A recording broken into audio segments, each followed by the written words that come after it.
Silver light rippled through the crystalline corridors of the Zorathian observation post as Lieutenant Dara sprinted past the startled crew members. Her heart pounded against her chest, each beat sending pulses of bioluminescence racing across her silver-scaled skin. The report she clutched felt heavy in her trembling hands, heavier than any document she had carried in her 15 cycles of service. The observation post, normally a place of quiet contemplation and scientific study, had transformed into a hub of barely contained panic. Sensor operators huddled around their stations, their usual calm demeanor replaced by whispered conversations and frightened glances at their displays. As Dara approached the command center, the transparent crystal walls seemed to amplify her anxiety. Through them, she could see the endless expanse of space, dotted with the familiar stars that had watched over their civilization for millennia. Somewhere out there, approaching at speeds that defied their peaceful understanding of space travel, was death itself, the Vraxx Horde. High Commander Vesh stood at his station, his aged scales reflecting the soft blue light of the command center's holographic displays. His 4 eyes, each a different shade of violet, focused on the tactical overview floating before him. When Dara entered, he turned all 4 eyes toward her, a gesture of utmost attention in Zorathian culture. "High Commander," Dara managed, her voice steadier than she felt. "The long-range sensors have confirmed it.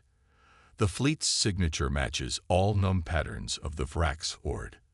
They will reach our outer colonies in less than 3 planetary rotations." Vesh's secondary hands gripped the edge of his console, while his primary hands accepted the report. The document's crystal matrix activated at his touch, projecting detailed sensor readings into the air. "How many ships, Lieutenant?" "Over 2,000, sir. At least 30 of them are harvesters." Dara watched as Vesh's scales darkened, a sign of deep distress among their people. Everyone knew what harvesters meant. The massive ships were factory vessels that broke down conquered civilizations, processing everything from technology to biological matter into resources for the endless Vraxx war machine. Within moments, the emergency signal rang throughout the observation post, its haunting melody carrying to every corner of the structure. The High Council would have to be convened immediately. As the oldest spacefaring race in this sector of the galaxy, the Zorathians had always believed their advanced technology would protect them. But their technology had been developed for creation, not destruction, for healing, not harm. The council chamber, located in the heart of their capital city on the homeworld, filled quickly as members arrived through their emergency transportation networks. The Grand Hall, with its spiraling crystal spires and floating platforms, normally inspired awe in visitors. Today, it felt more like a tomb.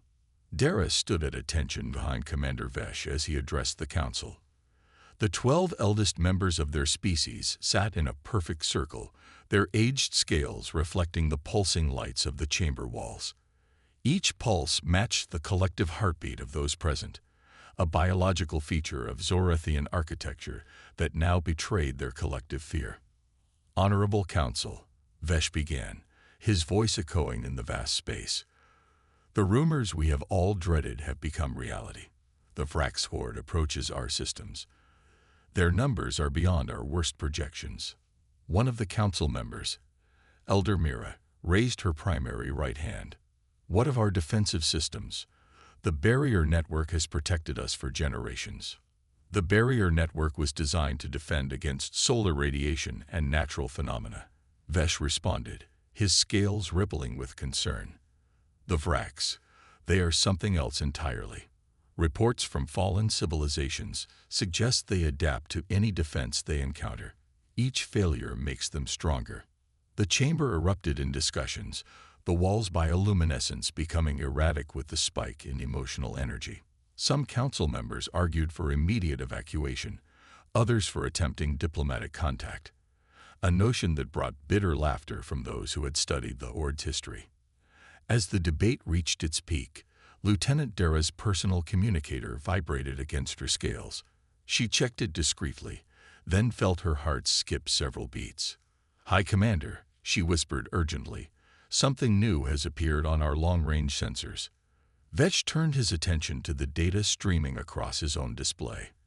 At the very edge of their system, where the void between stars grew deeper, something had appeared. It wasn't the chaotic energy signature of the Vraxx ships, nor was it anything their databases recognized. The signal was powerful, organized, and completely unknown. The council fell silent as Vetch shared the new information on the chamber's main display. There, represented in flowing lines of light, was a single massive object. It had appeared without warning, without using any known form of faster-than-light travel. Its power signature dwarfed anything the Zorathians had ever encountered, save for the approaching horde itself. Could it be another threat?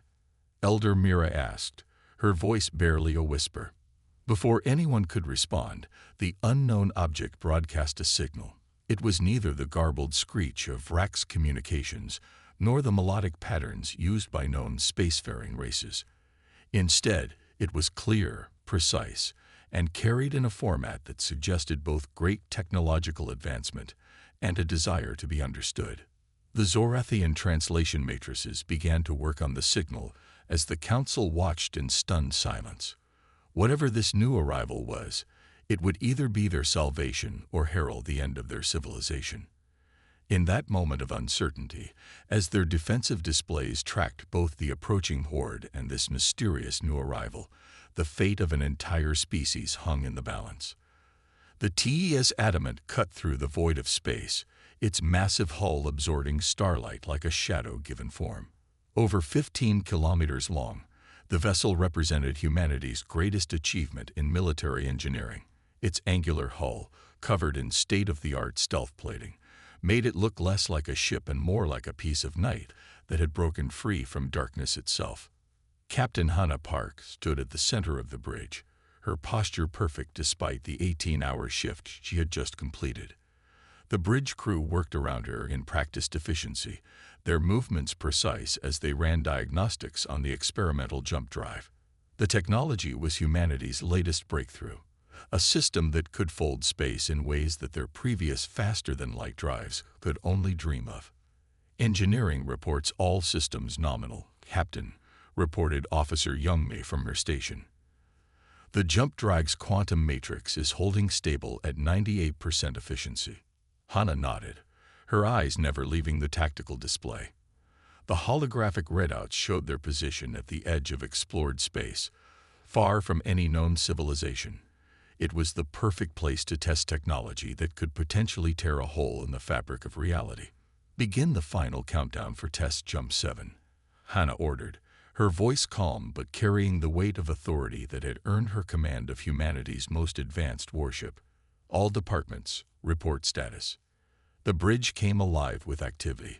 Lieutenant Tai's fingers moved across her quantum interface with practiced grace, the neural link allowing her to process information at speeds that would have seemed impossible just a decade ago. Commander Jin Woo stood at tactical, his augmented eyes scanning through layers of data as the weapon systems ran through their pre-jump checks.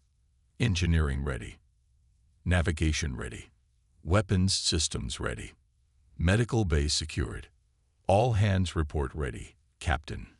The countdown began, and Hannah felt the subtle vibration through the deck plates as the jump drive spooled up. The Adamant's power core, a miniaturized star contained within layers of exotic matter, channeled enough energy to power a small planet into the experimental drive. Then, Lieutenant Tai's hands froze above her console. Her eyes widened as new data streamed across her neural interface. Captain, we're picking up a signal. I've never seen anything like this.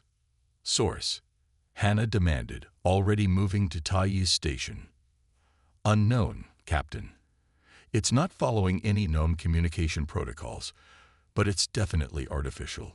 The pattern suggests intelligence, complexity far beyond random space noise.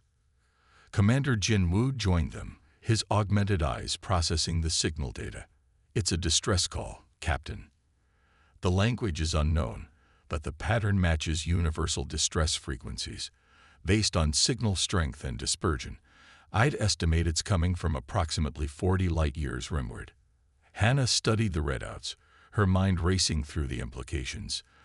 The Adamant was technically on a classified test mission, but she knew the ship's true purpose. It wasn't just a test bed for new technology. It was humanity's insurance policy, a weapon of last resort if Earth ever faced an existential threat. Analysis of the civilization, she asked. Jin Wu's augmented eyes flickered as he processed more data. Advanced, Captain. The signal carries quantum encryption we've never seen before. But there's something else, a second signal pattern. Much more aggressive, approaching their position. Whatever's happening out there, it's not a simple mechanical failure. The bridge fell silent as the crew waited for their captain's decision. First contact protocols were clear. Observation only, no intervention unless absolutely necessary. But the Adamant hadn't been built just to watch. Its weapons could level continents, its shields could withstand the heart of a star, and its experimental drive could put it anywhere in known space within moments. Lieutenant Tai Yi, full analysis of both signal sources. Commander Jin Wu, ready the stealth systems and bring weapons to standby. Yum Mai, redirect power from the jump drive test to primary systems. We're not going to sit here while someone calls for help. As the crew rushed to comply, Hannah returned to the captain's position. The tactical display now showed two distinct signal sources. One, the complex but peaceful patterns of an advanced civilization. The other, a chaotic, almost viral signal that seemed to corrupt the space around it. Captain, Jin Wu said carefully, first contact protocols. Our guidelines, Commander, not chains. Hannah finished. Humanity built this ship for a reason. We didn't reach the stars by hiding from the unknown. She took a moment to look at each member of her bridge crew. They were the best Earth had to offer, chosen not just for their skills but for their judgment. In their eyes, she saw the same determination that had driven humanity to the stars. Set course for the signal source. Stealth systems at maximum. We'll observe first, but we're going to be ready for anything. The Adamant wasn't built to watch civilizations fall. As the massive ship turned towards its new destination, Hannah felt the weight of history on her shoulders. Whatever they found at the source of that signal would change everything. Humanity's first contact with an alien civilization wouldn't be through diplomats in clean rooms. It would be on the battlefield, where the true measure of any species was revealed. The Adamant's engines flared to life, pushing the massive vessel through space at speeds that defied conventional physics. As they accelerated, the mysterious signals grew stronger, carrying with them the promise of either humanity's greatest moment or its most terrible mistake. The first Vraxx ships emerged from the darkness between stars like a swarm of metal insects, their hulls a grotesque patchwork of stolen technologies. The outer Zorathian colony of Lumina didn't stand a chance. Its orbital defense platforms, designed to track and deflect asteroids, barely registered the threat before the first wave struck. Vraxx boarding vessels latched onto the colony's habitation rings like parasites, their drill-tipped bows cutting through shields that had withstood stellar radiation for centuries. Inside the colony, families fled through crystal corridors as emergency lights pulsed in warning patterns. The Vraxx foot soldiers that poured through the breach points moved with mechanical precision, their bodies more machine than organic matter. On the colony's command deck, Defense Coordinator Lyra watched in horror as her people's most advanced weapons bounced harmlessly off the invaders' adaptive shields. Each unsuccessful attack seemed to make the Vraxx stronger, their systems learning and evolving in real time. The horror stories they'd heard about the Horde hadn't done justice to the reality. Fall back to the intersections. Lyra ordered through the colony's communication network. Seal all pressure doors. Get everyone to the escape pods. Her silver scales had darkened to almost black with fear, but her voice remained steady for her people.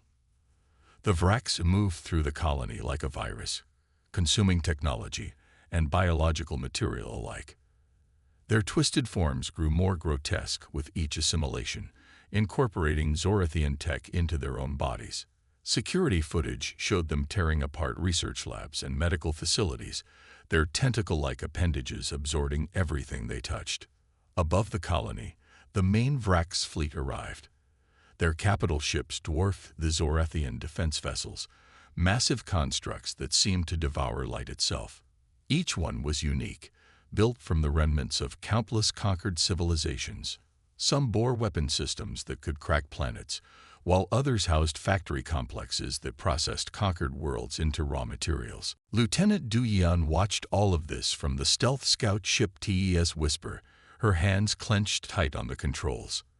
The small human vessel hung invisible in space, its advanced cloaking systems hiding it from both sides of the conflict. Her mission was simple: observe and report. But watching the systematic destruction of an advanced civilization made her sick to her stomach. Another wave of refugee ships launching, reported her sensor officer, Kai. Their life support systems are already failing. Those ships weren't built for evacuation. Through the Whisper's high-resolution cameras, Du Yan could see the Zorathian civilians crowded into whatever vessels they could find. Research ships, cargo haulers, even maintenance craft, anything that could break orbit. The Vraxx ships picked them off methodically, their weapons cutting through the civilian craft's minimal defenses. "We're receiving a transmission from one of the refugee ships," Kai announced, his voice tight with emotion. It's mostly families. Children. Despite standing orders not to intervene, Du Yan made a decision that would change the course of history. Open a narrow beam channel. Let's get them to safety. The Zorathian ship's captain appeared on their screen, his silver scales dulled with exhaustion and fear. The translator took a moment to process his language, but his eyes spoke volumes before he said a word. They held the same desperate hope Du Yan had seen in historical footage of Earth's darkest moments. The same look refugees had worn for as long as her species had been recording its history. "This is the TES Whisper," she transmitted. "Follow these coordinates exactly. We'll guide you through the Vraxx sensor net." Over the next hour, Du Yan's small ship led a convoy of refugee vessels through a complex series of maneuvers, using the Whisper's advanced sensors to find gaps in the Vraxx coverage. Each successful escape filled her with a fierce joy, even as the colony behind them crumbled under the relentless assault. "Main fleet approaching," Kai warned. "We've got multiple Harvester-class vessels moving into position." The Harvesters were the stuff of nightmares. Massive ships that literally consumed everything in their path, breaking down matter at the atomic level to fuel the Vraxx war machine. As Du Yan watched, the first Harvester extended its processing arrays over the colony, beginning the systematic destruction of centuries of Zorathian civilization. "Send all sensor data to the Adamant," she ordered, knowing that what they had witnessed would shape humanity's response to this threat. "And get me a secure channel to Captain Park. She needs to see this." As the last refugee ship slipped past the Vraxx perimeter under their guidance, Du Yan took one final look at the dying colony. The Vraxx Horde had already begun stripping it down to its component atoms, erasing all trace of the peaceful civilization that had lived there. But they hadn't counted on having witnesses, or on humanity's long history of standing against exactly this kind of mechanized brutality. The Whisper turned away from the destruction, its stealth systems at maximum, as it escorted the survivors to safety. In its wake, the Vraxx continued their advance toward the Zorathian home system, unaware that they had just given humanity all the justification it needed to intervene. The quantum communication chamber aboard the TES Adamant hummed with energy as Captain Hannah Park stood before the holographic projection of the Zorathian High Council. The massive chamber, designed specifically for first contact scenarios, created perfect three-dimensional images of both parties, making it seem as if they shared the same space, despite being light years apart. The 12 members of the High Council appeared as towering figures, their silver scales and bioluminescent patterns creating an otherworldly display of light and color. Their four-eyed faces regarded Park with expressions that, despite their alien nature, clearly showed a mixture of hope and desperate fear. "Your species is unknown to us," High Commander Vesh spoke, his words flowing through the AI translator. "Yet you appear in our darkest hour, offering aid against an enemy that has devoured countless civilizations. Why? Park stepped forward, her dress uniform reflecting the soft light of the chamber. Behind her, a window showed the vast bulk of the Adamant, humanity's most powerful warship, positioned protectively between the approaching Vraxx fleet and the Zorathian homeworld. Because humanity knows the cost of standing alone against extinction, she replied. Our history is written in the struggles of those who faced overwhelming odds. We've learned that civilization itself survives only when people stand together. The council chamber's walls pulsed with patterns of light that matched the Zorathians' emotional state. One of the elder members, her scales shimmering with age and wisdom, raised her primary hands in a gesture of sharing. Through the neural interface, vast amounts of cultural data began flowing into the Adamant's computers. We are a people of peace, the elder explained. For 10,000 years, we have collected knowledge from across the galaxy. Our libraries contain the combined wisdom of 1,000 species. Our art galleries house treasures that tell the story of countless civilizations. All of this, the Vraxx would consume and corrupt. Park watched in amazement as holographic displays showed her the true scope of Zorathian achievement. Their capital city was a marvel of crystalline architecture, each building designed to capture and reflect light in ways that created a symphony of color. Their universities contained technologies that seemed to defy the laws of physics, yet all were designed for creation rather than destruction. Your achievements are extraordinary, Park acknowledged, but they are exactly why we must act. Humanity has seen too many great civilizations fall into history's shadows. We've built our ships not just to explore, but to protect. As if to emphasize her point, the tactical display showed the Vraxx fleet's continuing advance. Their twisted ships, each one a horror of assimilated technology, moved with the inevitability of a natural disaster. Earth Command has reviewed our findings, Park continued, bringing up footage from the outer colony attacks. The decision was unanimous. The Adamant was built for exactly this kind of situation, to stand between civilization and those who would destroy it.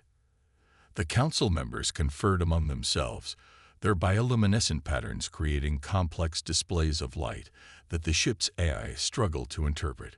Finally, High Commander Vesh spoke again. Your offer is noble, Captain Park, but the Vraxx are unlike any enemy you have faced. They learn from every encounter. Each weapon used against them only makes them stronger. Even our most advanced defensive systems proved useless. Park allowed herself a small smile. Commander, the Adamant isn't just another warship. It represents the combined military knowledge of humanity's entire history. Every weapon, every tactic, every strategy we've ever developed has been incorporated into its design. And most importantly, we know how to fight enemies that adapt. She gestured, and new holographic displays appeared, showing the Adamant's capabilities. The Zorathian Council watched in fascination as simulations demonstrated weapon systems unlike anything they had encountered in their millennia of peaceful exploration. Your civilization preserves knowledge and creates beauty, Park said. Ours remembers every battle we've ever fought, every war we've survived, every enemy we've overcome. Let us be the sword that protects your light. The council chamber fell silent as the Zorathians processed this offer. Their species had never encountered one that combined humanity's military prowess with their willingness to protect others. It challenged their understanding of advanced civilizations. If we accept your help, Vesh asked carefully, what do you ask in return? Access to your libraries, Park replied without hesitation. Not to weapons or military technology. We have enough of that. But to your knowledge of art, science, and culture. Humanity has always sought to understand the universe. Your archives could advance that understanding by centuries. The answer seemed to please the council. Their patterns shifted to harmonious colors, and several members nodded in their species' distinctive way. Then let it be recorded, High Commander Vesh declared, his voice carrying the weight of historical significance, that in our darkest hour, Earth extended not just protection, but partnership. We accept your offer, Captain Park. As the quantum communication ended, Park turned to her bridge crew. The weight of what they were about to attempt hung heavy in the air. They would be the first humans to engage in full combat with an alien species, defending another alien species they had just met. "Send word to all stations," she ordered, her voice carrying the same determination that had won her command of humanity's greatest warship. "Battle stations. The Adamant is about to show the galaxy why humanity remembers how to fight." The silence of space shattered as the TES Adamant unleashed its first attack. Lieutenant Minji's fingers danced across her targeting console as she coordinated the massive ship's weapon systems. The Adamant's main guns, each powered by a miniature sun, lit up the darkness with beams of concentrated energy that cut through the void like divine spears. The Vraxx fleet, accustomed to easy victories against peaceful species, seemed to hesitate as the first volley struck their forward ships. Their adaptive shields, which had effortlessly absorbed every Zorathian weapon, flickered and failed against the human weapons. 3 Vraxx cruisers simply ceased to exist, their hulls vaporized by weapons designed to pierce the strongest defenses known to humanity. "Direct hits on primary targets," Minji reported, her voice steady despite the adrenaline coursing through her system. Enemy shields showed no signs of adaptation to our phase-shifted plasma cannons. In engineering, Sung Ho worked with machine-like precision, directing power through the Adamant's revolutionary distribution network. The ship's massive reactors hummed as they channeled enough energy to power a small planet through weapons and shields simultaneously.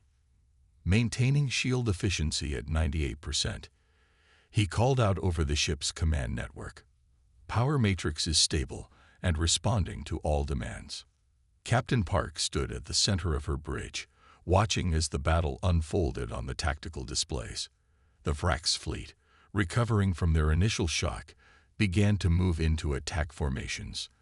Their ships, twisted masses of stolen technology, spread out in patterns that would have overwhelmed any normal opponent. "They're attempting to surround us," Commander Jinwoo observed from his tactical station. "Standard Vraxx encirclement pattern, according to Zorathian records." Park allowed herself a small smile. "Let them try. Helm, execute pattern Theta 7. Minji, prepare the kinetic strike packages.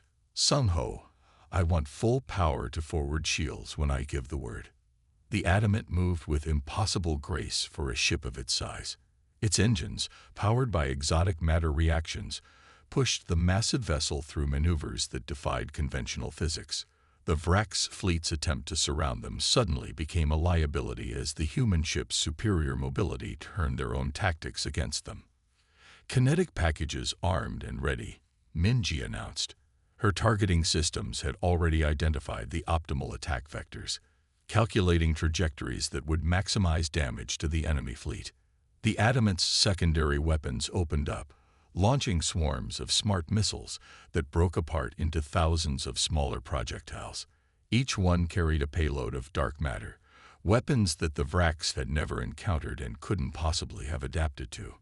The results were spectacular. Where the dark matter warheads detonated, space itself seemed to twist. Vraxx ships caught in the effect zones were torn apart by forces they couldn't defend against, their adaptive technology useless against weapons that attacked the fabric of reality itself. From their homeworld, the Zorathians watched in amazement.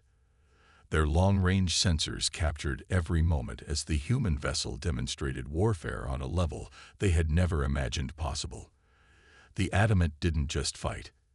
It turned combat into a deadly dance, each movement precisely calculated for maximum effect. Multiple enemy ships adjusting their shield frequencies, Jinwoo reported.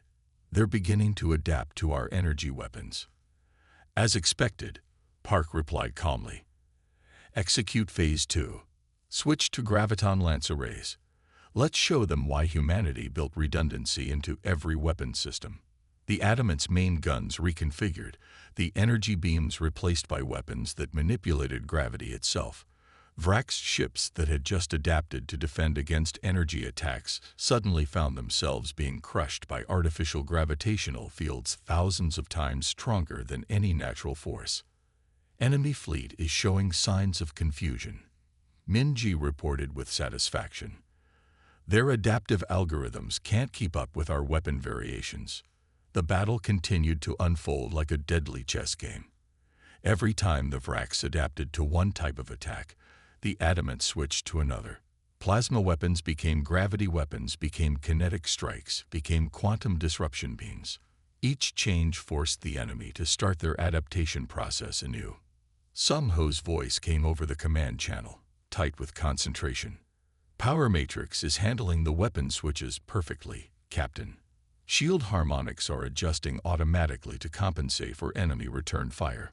The Vraxx attempts to counterattack proved futile against the Adamant's defenses. Their weapons, stolen from 1,000 conquered civilizations, couldn't penetrate shields designed to withstand the heart of a star. Each failed attack provided the human crew with more data about their enemy's capabilities. They're falling back, Jin Wu announced after another devastating exchange. The larger ships are moving to protect their harvester vessels. Park nodded grimly. They're not used to facing an enemy that can actually hurt them. Minji, target their engine clusters. Let's see how well they adapt when they can't maneuver. As the battle entered its second hour, the difference between human and Vraxx warfare became starkly clear.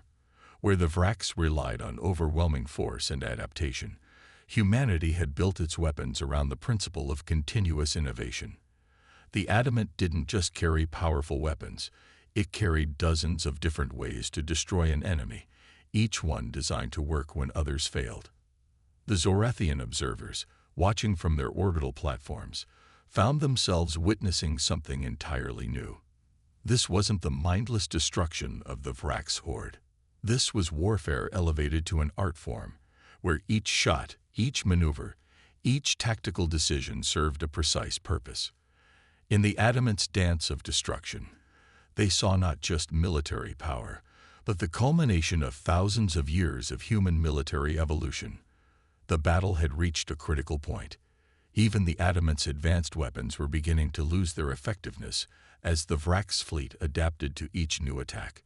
Captain Park watched the tactical displays with growing concern as more enemy ships joined the fight, their twisted forms glowing with stolen energy. Captain, their adaptation rate is increasing, Minji reported from her weapons station, frustration evident in her voice. They're beginning to predict our weapon patterns. Park's mind raced through options, considering and discarding conventional tactics. The Vraxx had never faced an enemy like the Adamant, but they were learning fast. Each exchange taught their collective intelligence more about human warfare. Then she saw it. The answer had been in front of them all along. The experimental jump drive, designed for rapid strategic deployment, could be their key to victory. It was untested in combat, and using it for tactical jumps could tear the ship apart, but they were running out of choices. Sungho, she called over the command channel. How quickly can you reconfigure the jump drive for tactical deployment? In engineering, Sungho's hands flew over his controls. The drive wasn't designed for combat jumps, Captain. The spatial calculations alone could overload our computers. But can you do it? There was a pause. Yes, but we'd be threading a needle through hell itself. One miscalculation, and we could materialize inside a Vraxx ship, or worse. Minji, Park turned to her weapons officer. I need you to plot multiple micro-jump points throughout their fleet. Choose positions that give us clean shots at their weak points. Minji's eyes widened as she understood the captain's plan. That's never been done before. We have seconds at each point before their weapons could lock on. Then we'll make those seconds count. All hands, this is the captain speaking. Prepare for tactical jump maneuvers. This is going to get rough. The crew rushed to secure their stations as Sungho reconfigured the jump drive. The massive engine, normally used for long-range strategic jumps, whined in protest as it was forced to calculate precise, short-range spatial folds. First jump coordinates locked, Minji announced. Her targeting systems had identified 27 optimal positions within the Vraxx fleet, each one offering a perfect firing solution on critical enemy systems. Park took a deep breath.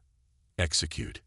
The adamant vanished in a flash of quantum energy, reappearing instantly in the heart of the Vraxx formation.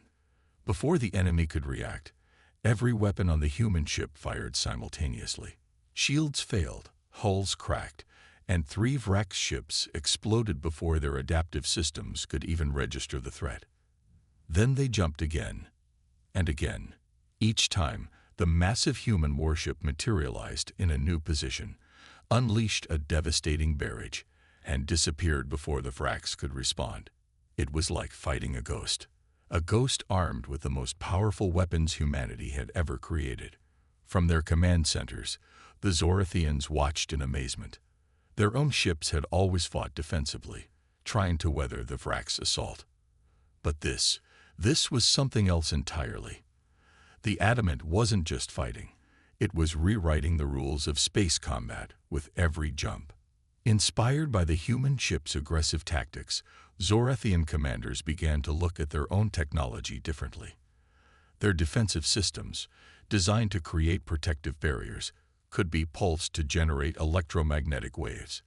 These waves, when properly timed, disrupted the Vraxx's complex communication networks. Zorathian ships are launching coordinated EMP strikes, Jinwoo reported between jumps. They're actually helping us target our attacks. The Vraxx fleet, for the first time in their long history of conquest, found themselves facing an enemy they couldn't adapt to. How do you defend against a ship that can appear anywhere, strike with overwhelming force, and vanish before you can respond? How do you coordinate a defense when your communications are being scrambled by the very shields you thought were useless? But the strain on the Adamant was immense. Each jump pushed the drive closer to collapse, and the crew felt every spatial distortion in their bones. Warning lights flashed across engineering as Sung-ho fought to keep the system stable. Drive containment at 60%. He shouted over the increasingly loud whine of the engines. We can't maintain this pattern much longer. 3 more jumps, Park promised, though the deck was now shaking beneath her feet. Minji, make them count. The Adamant made its final attacks count. Each jump brought them closer to disaster, but each barrage struck with devastating precision. Vraxx ships exploded or drifted powerless in space, their adaptive systems overwhelmed by attacks they couldn't predict or prevent. As they materialized for their final jump, the combined effect of their assault became clear. The once mighty Vraxx fleet was in chaos, their formation shattered, their ships either destroyed or desperately trying to restore their damaged systems. Jump drive is critical. Sung-ho's voice was barely audible over the sound of straining machinery. We need to shut it down now. Park nodded grimly. All hands, brace for final position. Regular engines only from here on out. The Adamant made one last jump, emerging at a safe distance from the devastated Vraxx fleet. Behind them, the enemy ships that could still move were already beginning to retreat, their collective intelligence having learned a lesson that would echo through the galaxy. Some enemies cannot be adapted to. Some enemies change the rules of warfare itself. The galaxy had never witnessed anything like it. The Vraxx Horde, terror of 1,000 worlds, retreated in disarray. Their surviving ships limped away into deep space, leaving behind a graveyard of twisted metal and shattered technology that would serve as a monument to their first defeat. Captain Park stood on the bridge of the Adamant, watching the tactical displays as the last enemy signatures faded from their sensors. Her crew, exhausted but proud, maintained their vigilance even in victory. They had achieved the impossible, but no one took the triumph for granted. Damage report, she called out, though her eyes never left the screen showing the retreating Vraxx fleet. Jump drive is offline. Sung-ho reported from engineering, his voice hoarse from hours of shouting over failing systems. We'll need a complete overhaul before we can attempt another spatial fold. Hull integrity at 78%, but all critical systems are functioning. The cost had been high, but the victory was complete. Across the system, Zorathian ships emerged from their defensive positions, their crystal hulls catching starlight like precious gems. Their world was safe, preserved from a fate that had claimed so many other civilizations. The invitation from the Zorathian High Council came within hours. They requested the presence of Captain Park and her senior staff on their homeworld for a formal ceremony. The Adamant, too damaged for atmospheric entry, took position in high orbit, while the shuttle carried the human delegation to the surface. As they descended through the Zorathian atmosphere, Park and her officers witnessed the alien world's beauty for the first time. The sky shimmered with aurora-like energy, a natural phenomenon caused by the planet's unique magnetic field interacting with its twin suns. Below, the capital city spread out like a forest of crystal spires, each building designed to capture and reflect light in complex patterns. The landing platform extended from one of the tallest structures, a graceful spiral of transparent material that seemed to float impossibly in the air. As the human officers stepped onto Zorathian soil for the first time, they were greeted by a sight few outsiders had ever witnessed. The full assembly of the High Council gathered to meet them in person. High Commander Vesh stepped forward, his silver scales reflecting the ethereal light of their world. Behind him, the council members formed a semicircle, their ceremonial robes creating a rainbow of bioluminescent patterns. Captain Park, Vesh spoke, his translator converting his melodic language to clear English. You and your crew have done what we thought impossible. You have shown us that strength can serve wisdom, that power can protect peace. Park stood straight in her dress uniform, aware that this moment would be recorded in the histories of both their species. We did what any civilized people should do: stand against those who would destroy knowledge and culture. The ceremony that followed was broadcast across both fleets. Zorathian artisans had worked through the night to create a memorial, a crystalline sculpture that captured the moment the Adamant had first appeared to defend their world. The piece would stand in the heart of their capital, a permanent reminder of the day everything changed. Our peoples are different, Vesh declared to the assembled crowds and watching cameras. But perhaps that is our greatest strength. Where we seek to preserve and create, you stand ready to defend. Where we build libraries, you build shields to protect them.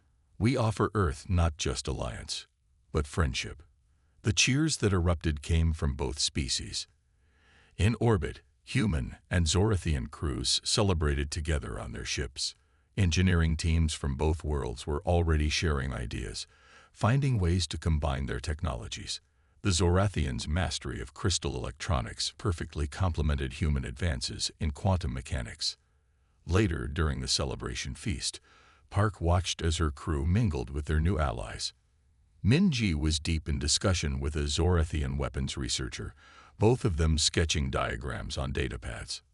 Sung Ho had attracted a crowd of fascinated engineers as he explained how the jump drive worked. Your people have changed everything, a voice said beside her. Park turned to find Elder Mira, one of the oldest council members. For millennia, we believe that advanced civilizations must choose between progress and power. You have shown us there is another way. Park smiled, understanding the profound truth in those words. The Adamant had been built as humanity's ultimate weapon, but its greatest victory had come from protecting rather than destroying.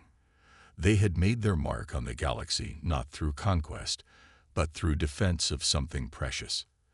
As the twin suns set, casting the crystal city in shades of gold and purple, Park realized that their mission had evolved into something far greater than they had imagined. The Adamant would remain a sword, but now it was a sword with purpose, to guard the light of civilization itself against the darkness between stars. The alliance born that day would reshape the galaxy. Humanity's strength combined with Zorathian wisdom created something entirely new, a force for protection rather than dominion, for preservation rather than destruction. And somewhere in the vast darkness of space, the remnants of the Vraxx Horde carried word to the galaxy. Earth had arrived, not as conquerors, but as guardians of peace.